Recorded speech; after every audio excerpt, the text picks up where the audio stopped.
Marseille qui est en colère. On a senti les commerçants ce matin réagir. Et maintenant, il faut trouver une solution. Alors, quelle est la solution d'après vous? La sénateur socialiste avait parlé de faire venir l'armée. Est-ce que vous seriez de cet avis? Non, bien sûr, écoutez, non. D'abord, quelle armée? Avons-nous encore une armée susceptible d'intervenir en métropole? Et ensuite, ce n'est pas le rôle de l'armée que de maintenir l'ordre. Je pense que ce n'est qu'une réforme très profonde de notre système de sécurité qui doit être mise en œuvre. Sécurité qui passe par une réforme pénitentiaire. Il faut qu'il y ait, j'avais demandé en 2002 qu'on construise 100 000 places de prison. Nous n'avons pas les prisons suffisantes pour accueillir les gens qui sont condamnés par les tribunaux.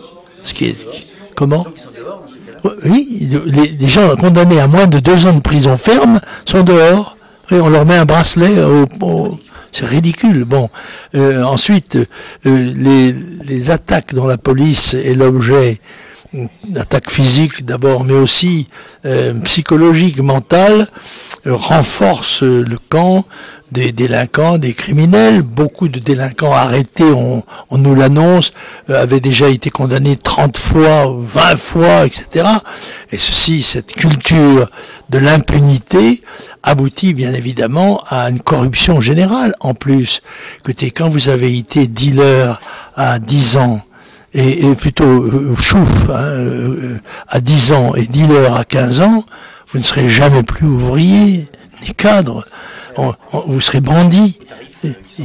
Or, cette population ne cesse d'augmenter en volume et au fur et à mesure qu'ils grandissent en âge, nous nous trouvons devant des phénomènes de délinquance considérables, dramatiques. Et il faut s'attendre à une aggravation générale. Ajoutons que l'appauvrissement général, que probablement la nécessité pour l'État de faire des coupes profondes dans les subventions qu'il accorde à la politique de la ville vont avoir pour résultat qu'un certain nombre de ces gens-là vont devoir gagner leur vie dans une activité criminelle, quoi, voilà. D'abord, écoutez, il y a une chose moi qui me révolte, c'est que les policiers, quand ils sont attaqués à coups de barre de fer, soient obligés, voire plus, soient obligés de se replier.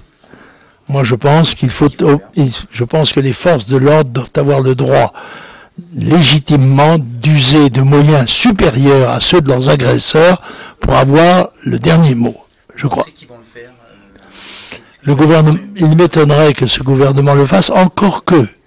Je n'oublie pas que les ministres socialistes comme Noschke en Allemagne ou comme comment s'appelait-il en France, Jules Mock, ont été très énergiques, très forts. Parce que il n'est pas impossible que la nécessité fasse loi, y compris au Parti socialiste. Parce que le gouvernement, qui ne sera pas en mesure de maintenir l'ordre dans nos rues, sera balayé par la colère populaire, c'est sûr. Comment? Mais il y a un risque sérieux de guerre civile, oui, oui. Qu'est-ce qui peut empêcher justement? Eh bien, c'est-à-dire, il faut que l'État retrouve. Il faut que non, l'huile ne sert à rien. Ce qu'il faut, c'est que l'État retrouve sa capacité de commandement et sa responsabilité de maintien de l'ordre. L'ordre doit être préféré au désordre, très clairement, et les délinquants et criminels doivent être avertis que désormais, ils auront affaire à une tolérance zéro dans tous les domaines, et que force restera à la loi quand il y aura affrontement entre des groupes qui agressent soit les policiers, soit les médecins, soit les ambulances, soit les pompiers.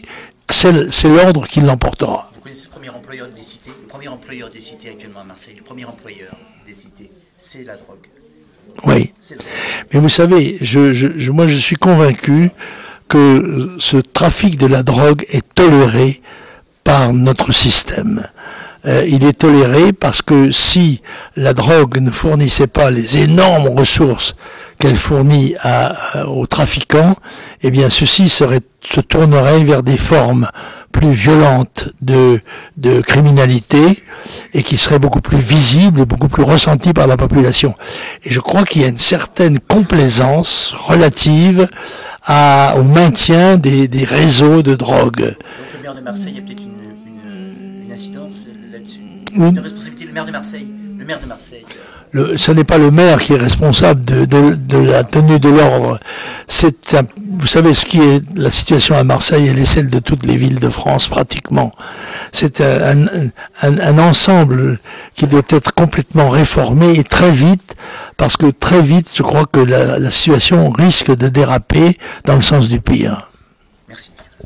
La légalisation, c'est pas une solution pour assécher le marché de la drogue? Non, je ne crois pas. Non, je crois que les salles de shoot et la légalisation du cannabis ne peuvent pas constituer, dans un pays comme le nôtre, une règle qui soit acceptable. Là, nous considérons, le peuple considère que l'usage des drogues dites même douces est un aspect de la délinquance et doit être réprimé comme tel. Encore faudrait-il que la répression soit efficace. Elle ne l'est pas. Elle ne l'est pas parce qu'on apprend que des multirécidivistes sont arrêtés qui n'ont pas purgé leur peine, qui n'ont pas été corrigés. Nous n'avons pas un appareil de correction de la jeunesse et nous sommes complices dans le fond de sa dérive vers une délinquance plus grave et une criminalité aggravée. Une dernière question locale à propos des identitaires et Vardon, que nous entendons beaucoup ici localement. Quelle est votre opinion? Quel est votre avis?